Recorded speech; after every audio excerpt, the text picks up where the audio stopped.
Hello good evening everyone. I welcome you all to my channel mechanical major. बहुत दिनों के बाद friends ये आपके एक जनरल टॉपिक का एक बेसिक इन्फो का मैं वीडियो आप लोगों के लिए लेके आ रहा हूँ। जनरली लाइव सेशन नहीं चल रहे हैं चैनल पे। लाइव सेशन में बहुत सारे डाउट्स क्लियर हो जाते हैं, ठीक है। एवरी संडे लाइव सेशन चल रहा है हमारा। इसके अलावा एक बहुत ही क्रिटिकल चीज़ अभी जो सभी के पास है, जितने भी हमारे स्टाफ सिलेक्शन कमीशन के जेई के जो कैंडिडेट्स थे उनके लिए, बिकॉज पेपर 2 का हमारा रिजल्ट आ चुका है। पेपर 1 पेपर 2 का फाइनली कट ऑफ ही उन्होंने डिक्लेयर कर दिया है एंड फाइनली अभी डॉक्यूमेंट वेरिफिकेशन के लिए सभी को जाना है। तो डॉक्यूमेंट वेरिफिकेशन जैसे बहुत लोगों को बहुत सारे डाउट्स थे कि सर डॉक्यूमेंट क्या लेके जाने हैं, क्या फॉर्मेलिटीज़ होती हैं, अगर कुछ डाउट्स हैं या कुछ प्रॉब्लम है अगर हमारे डॉक्यूमेंट्स में या सपोज़ किसी आईडी कार्ड में, उसको कैसे हम रेक्टिफाई कर सकते हैं। तो उन्हीं सब डाउट्स से रिलेटेड मुझे बहुत दिनों से लग रहा था वीडियो लेके आऊँ आप लोगों के लिए, बट कंटेंट पूरे नहीं मिल रहे थे, फैक्ट्स नहीं मिल रहे थे, ठीक है। So on the basis of that मैंने कुछ दिन इंतज़ार किया एंड फाइनली टुडे ये वीडियो मैं आप लोगों के लिए प्रिपेयर कर रहा हूँ। तो एटलीस्ट इनको डॉक्यूमेंट वेरिफिकेशन से रिलेटेड इन्फॉर्मेशन चाहिए जो अभी एसएससी जेई ने डिक्लेयर किया है उससे रिलेटेड। तो प्लीज़ वीडियो को लास्ट तक देखिएगा। चैनल पे नए हैं तो चैनल को सब्सक्राइब जरूर कर लीजिएगा और बेल का आइकन जरूर पुश कर लीजिए, बिकॉज ऐसे ही इंपॉर्टेंट इन्फॉर्मेशन मैं हमेशा आप लोगों के लिए लेके आते रहता हूँ। तो स्टार्ट करते हैं फ्रेंड्स।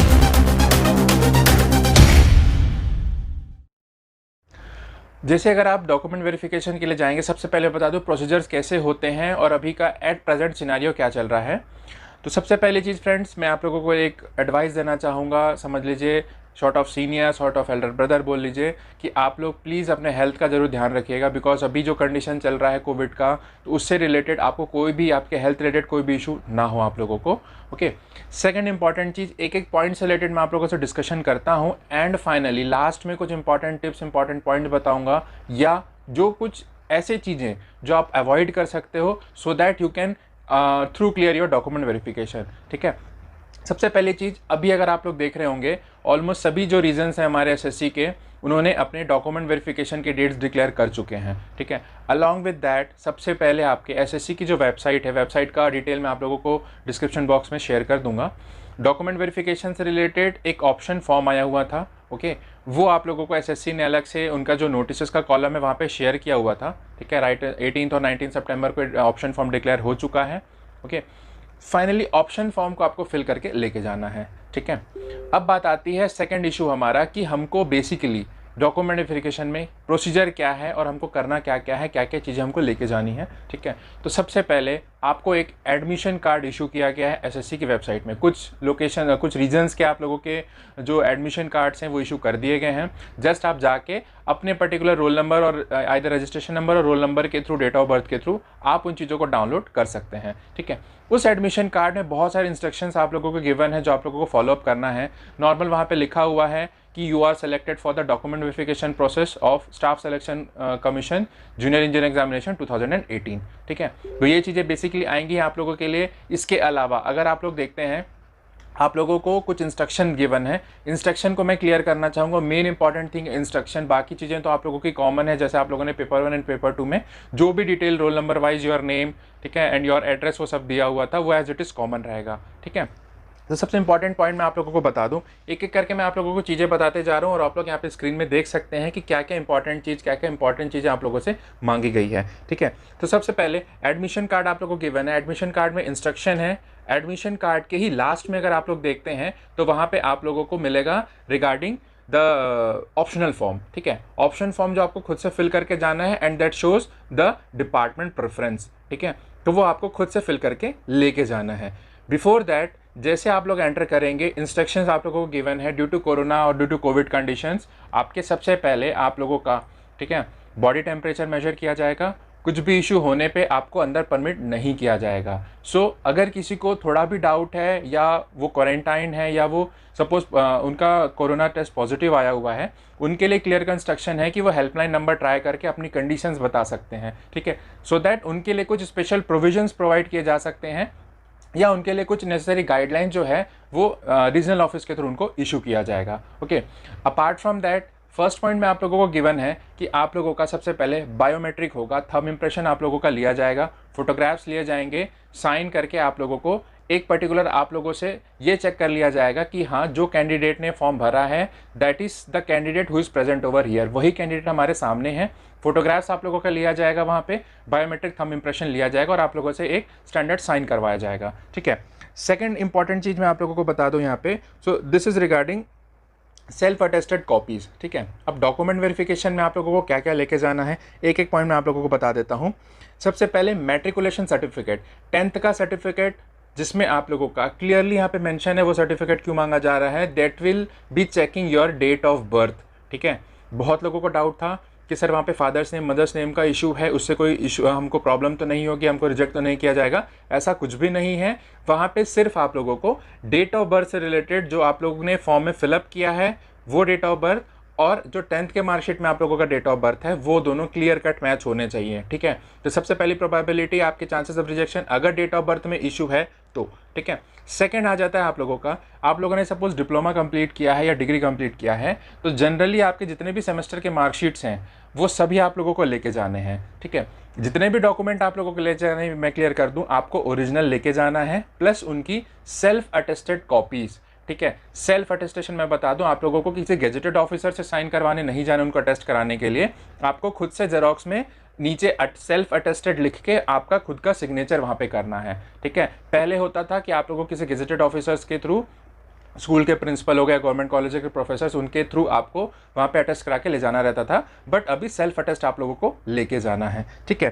थर्ड इंपॉर्टेंट चीज़ मैं आप लोगों को बता दूं, जो डिग्री डिप्लोमा आप लोग सबमिट कर रहे हैं, ठीक है, हर एक लाइन में एक चीज़ मेंशन है, you are fulfilling the required criteria, eligibility criteria. इसका मतलब ये है चाहे वो आप लोगों का डिग्री की बात हो चाहे आप लोगों के डिप्लोमा की बात हो, जो क्रूशियल डेट आप लोगों के एडवर्टीजमेंट में गिवन था उसके पहले आपकी डिग्री या आपका डिप्लोमा कंप्लीट होना चाहिए। अगर उसके बाद के डेट का कोई भी मैटर है तो आपको रिजेक्ट कर दिया जाएगा, आपका कैंडिडेचर कैंसिल कर दिया जाएगा एट एन इंस्टेंट, ठीक है। वहाँ पे कोई भी ऐसी बात नहीं होगी कि I have appeared the exam, मैंने पेपर 1 पेपर 2 क्लियर किया है, अब मेरा कैंडिडेचर क्यों कैंसिल किया जा रहा है, बिकॉज आपने वो कंडीशन शायद नहीं देखी होगी और आपने फॉर्म फिलअप कर दिया था और एट प्रेजेंट इस कंडीशन में आपको रिजेक्ट कर दिया जा सकता है, ठीक है।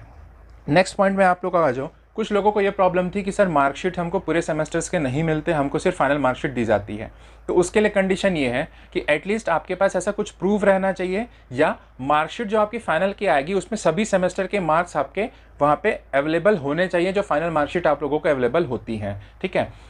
सभी सेमेस्टर के मार्कशीट मंगाने का रीज़न उसमें लिखा हुआ है कि at least the number of subject जो आप लोगों ने स्टडी किया है उनकी पूरी डिटेल आपके डॉक्यूमेंट्स में होनी चाहिए। तो इन केस अगर आपके पास सभी सेमेस्टर के मार्कशीट्स नहीं है तो आपके पास ऐसा कोई सोर्स तो जरूर हो सकता है जिसमें आपके डिग्री, आपकी जो यूनिवर्सिटी है या जो ऑटोनोमस कॉलेज होगा सपोज आप लोगों का, उन्होंने कुछ ऐसा शेड्यूल बनाया होगा पूरे semester wise list of subjects का, वो भी आप लोग लेके आ सकते हैं, ठीक है। Just for showing and the condition कि हमको पूरी मार्कशीट्स नहीं अवेलेबल की जाती है एंड फाइनल ईयर के ही मार्कशीट में हमारे सभी सेमेस्टर के या सभी ईयर्स के मार्क्स हमको शो कर दिए जाते हैं। कुछ रेयर केसेस कुछ जगह के हैं जो मेरे पास क्वेरीज आई थी इसलिए मैं उन लोगों के लिए बता रहा हूँ। थर्ड इंपॉर्टेंट चीज़ आ जाती है अब related to age relaxation and जो हमारे रिजर्व कैटेगरी के कैंडिडेट्स हैं उनके लिए, ठीक है। क्लियर कट मेंशन है एसएससी एडवर्टीजमेंट में आप जो लोगों को जो फॉर्मेट दिया हुआ था उस फॉर्मेट में आप लोगों को वो चीज़ें बना के लेके जानी है, वो फॉर्मेट को फिलअप करना है।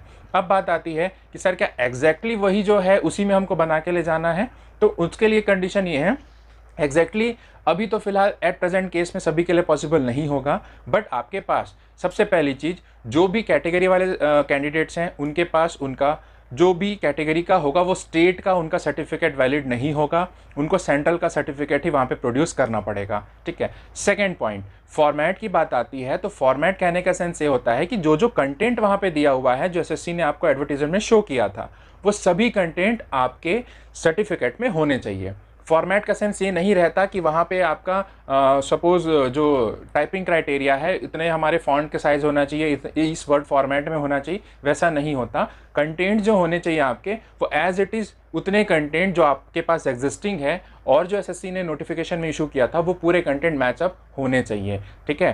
तो ये वैलिड पॉइंट बनता है आपका कि exact format in the sense कि आपके पास वो पूरी डिटेल वहाँ पे अवेलेबल होनी चाहिए आपके सर्टिफिकेट्स में, ठीक है। इन केस अब कंडीशन क्या मेंशन है, अगर आपके पास ये कैटेगरी सर्टिफिकेट जिसके थ्रू आपने अप्लाई किया था और जिसके थ्रू आप रिलैक्सेशन ले रहे हैं, ठीक है, रिजर्वेशन का, उस केस में अगर आपके पास वो कैंडिडेट्स के पास अगर सर्टिफिकेट्स अवेलेबल नहीं है eight the time of document verification या उनके सर्टिफिकेट्स वैलिड नहीं होते फॉर एनी सो रीजंस, ठीक है, उनके लिए कंडीशन क्लियर कट मेंशन है कि उनको सीधे के सीधे अनरिजर्व्ड कैटेगरी में भेज दिया जाएगा and they have to fight under unreserved category. और अगर आपने अनरिजर्व्ड कैटेगरी का जो भी कट ऑफ मार्क्स था वो क्लियर नहीं किया है, तो आपका कैंडिडेचर, आपका process, further process of selection में आपको रिजेक्ट कर दिया जाएगा। क्लियर कट आपके एडमिशन कार्ड में ये मेंशन है, ठीक है। तो जो भी कैटेगरी, रिजर्व कैटेगरी के कैंडिडेट्स हैं, वो प्लीज़ इन सब बातों को इंश्योर कर लीजिएगा। अभी भी कुछ दिनों का टाइम है, अगर आपको कुछ थोड़ा बहुत भी डाउट लगता है तो प्लीज़ उसको क्लैरिफाई कर लीजिए। हेल्पलाइन नंबर सभी रीजनल ऑफिसर्स के एसएससी की वेबसाइट में अवेलेबल हैं, तो प्लीज़ वहाँ कॉल करके ऑफिशियल डे में आप लोग इन चीज़ों को डिस्कस कर सकते हैं, ठीक है। नेक्स्ट पॉइंट में आ जाऊँ आप लोगों को related to age relaxation. Age relaxation का क्राइटेरिया बेसिकली दो हमारे जो पोर्शन है उनको फॉलो होता है, दो सेक्शंस को फॉलो होता है। सबसे पहले आते हैं हमारे जो एक्स सर्विसमैन कैटेगरी हैं, तो एक्स सर्विसमैन कैटेगरी वाले कैंडिडेट्स को क्लियर कट मेंशन है कि उनके पास उनका जो डिस्चार्ज सर्टिफिकेट होता है, ठीक है, discharge certificate in the sense आपने जब जॉब वहाँ पे लीव किया था, वहाँ पे आपको एक सर्टिफिकेट दिया जाता है कि इस डेट में आपको जॉब से डिस्चार्ज किया गया है, ठीक है। तो वो आपके पास वो डेट ऑफ डिस्चार्ज का सर्टिफिकेट अवेलेबल होना चाहिए, ठीक है। And on the basis of that only आपको एज रिलैक्सेशन प्रोवाइड किया जाएगा। सेकंड आ जाता है कैटेगरी हमारी रिलेटेड टू जो डिपार्टमेंटल कैंडिडेट्स है, जो सेंट्रल गवर्नमेंट के एम्प्लॉयज़ है, उनके लिए कंडीशन गिवन है कि उनके पास एटलीस्ट उन्होंने अपने डिपार्टमेंट को इन्फो किया है एंड 3 years ऑफ सर्विस उन्होंने कंप्लीट कर ली है, जो एज पर नोटिफिकेशन आप लोगों को गिवन था, तभी आप लोगों को एज रिलैक्सेशन प्रोवाइड किया जाएगा सेंट्रल गवर्नमेंट एम्प्लॉयज़ के लिए और जो डिपार्टमेंटल कैंडिडेट्स हैं उनके लिए, ठीक है। नेक्स्ट पॉइंट आ जाता है हमारा, आपको और क्या चीज़ें लेके जानी है। 5 रिसेंट पासपोर्ट साइज फोटोग्राफ्स आपको लेके जाने हैं रिसेंट के, ठीक है। पुराने वाले लेके जाओगे तो प्रॉब्लम हो जाएगी। प्लीज़ 5 जो रिसेंट फोटोग्राफ्स हैं वो आप कैरी करके ज़रूर जाइएगा, ठीक है। कंडीशंस थोड़े मार्केट की ख़राब है, अंडरस्टैंड होती है, बट ये चीज़ें बहुत क्रिटिकल हैं, ठीक है। स्पेशली आपके जो ओरिजिनल डॉक्यूमेंट्स हैं, अटेस्टेड कॉपीज़ हैं, 5 recent passport size photographs, plus आप लोगों को बोला गया है original valid ID proof. Valid ID proof में आप लोगों का आधार कार्ड आ जाता है, आप लोगों का पैन कार्ड आ जाता है। बेसिकली वहाँ पे आपका नाम चेक किया जा सकता है उसमें से। सेकंड आपका you can say the photographs और पिक्चर्स जो होते हैं, ठीक है, सो दैट वो वेरीफाइड हो जाता है। एक वैलिड आईडी प्रूफ आपको गवर्नमेंट ऑफ इंडिया के थ्रू प्रोवाइड किया गया है, तो उनसे वेरीफाई हो जाएगा कि यस जो भी आपका आईडी आपने कैरी किया हुआ है, you are the original person who is carrying the ID, ठीक है। नेक्स्ट पॉइंट आ जाता है आप लोगों का रिलेटेड टू जो हमारे सेंट्रल गवर्नमेंट एम्प्लॉयज़ हैं, ठीक है, या जो भी कैंडिडेट्स जो भी वर्किंग है, स्पेशली स्टेट के लिए यहाँ पे एडमिशन कार्ड में एज सच मेंशन नहीं है, बट जो स्टेट में जॉब में है, अगर वो डीवी के लिए जा रहे हैं, इन केस इफ़ कैन अगर उनके पास अवेलेबल हो सकता है उनका कहना चाहिए जो नो ऑब्जेक्शन सर्टिफिकेट है फ्रॉम द एम्प्लॉयर, वो प्लीज़ आप लोग करवा लीजिएगा, ठीक है।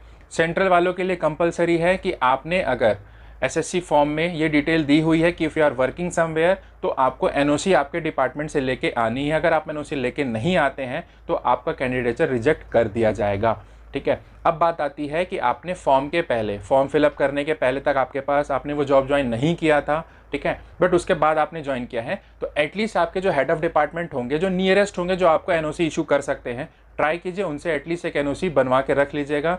डजेंट मैटर अगर आप लोगों ने शो नहीं किया है, एसएससी डीवी में आपको नहीं मांगता तो आप मत शो कीजिए, बट बन सकता है तो ज़रूर बनवा के लेके जाइएगा, बिकॉज आपके पास सिर्फ एक दिन एक सेशन का ही टाइम रहेगा आपके डॉक्यूमेंट वेरिफिकेशन का, ठीक है। उस पॉइंट में आके मैं आप लोगों के लाऊंगा, ओके। सो एनओसी लेके जाना है, जिन्होंने भी थ्रू प्रॉपर चैनल आप लोगों ने अगर प्रोसेस किया है अपने जो भी फॉर्म को था एसएससी का, तो आपको एनओसी आपका डिपार्टमेंट ज़रूर इशू कर देगा, ठीक है। नेक्स्ट पॉइंट मैं आप लोगों को बताऊं तो इट इज़ रिगार्डिंग सभी डॉक्यूमेंट जो आप लोगों को लेके जाने हैं, उसकी ओरिजिनल कॉपी आप लोगों को लेके जानी है। Attested copies, self attested copies भी आप लोगों को कैरी करके चलना है। अगर आपके पास ओरिजिनल नहीं है, ठीक है, क्लियर कट मेंशन है यहाँ पे, अगर ओरिजिनल डॉक्यूमेंट्स अवेलेबल नहीं है, उस केस में भी आपको प्रॉब्लम हो सकती है। Due to non availability of original documents आपको रिजेक्ट किया जा सकता है, ठीक है। तो जो मैं वर्ड में स्पेशली एम्फेसाइज कर रहा हूँ कि रिजेक्ट कर दिया जाएगा, कैंडिडेचर रिजेक्ट हो जाएगा, तो प्लीज़ उन सब इश्यूज़ को ज़रूर एक बार आप ओवरव्यू कर लीजिएगा, रिवाइज कर लीजिए कि कुछ प्रॉब्लम्स तो नहीं हैं, ठीक है। नेक्स्ट आ जाता है, बहुत लोगों को ये डाउट था कि सर मैं जहाँ पे पहले रहता था वहाँ एड्रेस चेंज हो चुका है, now I am shifted to new place, मेरा घर चेंज हो गया है, ठीक है। दैट मीन्स जो चेंज ऑफ एड्रेस वाला ऑप्शन था, तो चेंज ऑफ एड्रेस वाले ऑप्शन के लिए सबसे इंपॉर्टेंट चीज़ दी हुई है कि at the time of document verification आप लोग एड्रेस चेंज करवा सकते हैं। तो जिनको भी इन चीज़ों का डाउट था कि एड्रेस चेंज हो गया सर, कुछ प्रॉब्लम तो नहीं होगी, उनके पास एक ऑप्शन है डॉक्यूमेंट वेरिफिकेशन में, they can just put on the name of examination in which they have appeared. Name of exam आपको लिखना है, योर रोल नंबर आपको मेंशन करना है, ठीक है, कौन से एग्जाम में आपने कौन से ईयर में अपीयर हो रहे थे, and finally the changed address. ये तीनों चारों चीज़ को आपको मेंशन करके डॉक्यूमेंट वेरिफिकेशन के टाइम आपको सबमिट करना है, एंड उस टाइम पे आपका जो न्यू एड्रेस है वो अपडेट हो सकता है। बट कंडीशन ये है सिर्फ एक ही बार अपडेट होगा। तो जिन्होंने भी एड्रेस चेंज करवाना है वो प्लीज़ फाइनल एड्रेस एक बार फुली वेरीफाई करके ही वहाँ पे मेंशन कीजिएगा, ठीक है। नेक्स्ट अब आ जाता है कि एक पॉइंट लिखा हुआ है जिनको बहुत सारे लोगों को डाउट है कि योर कैंडिडेचर इज़ प्रोविजनल, ठीक है। इसका मतलब बता दो, बहुत लोगों को ये लग रहा है कि सर क्या इस वर्ड का मतलब क्या होता है। तो प्रोविजनल वर्ड का मतलब अगर हम देखें तो सबसे इंपॉर्टेंट चीज़ हो जाती है कि अगर आप लोग अपीयर हो रहे हैं एग्जाम में, ठीक है, डॉक्यूमेंट वेरिफिकेशन की बात आ रही है अब, तो इसका मतलब ये नहीं कि अगर आपका डॉक्यूमेंट वेरिफिकेशन डॉक्यूमेंट्स आप लोगों के एसएससी ने वेरीफाई कर लिया है, आपको बोला है कि इट्स ओके, तो इसका मतलब ये नहीं कि आपका फाइनल सिलेक्शन हो चुका है, ठीक है।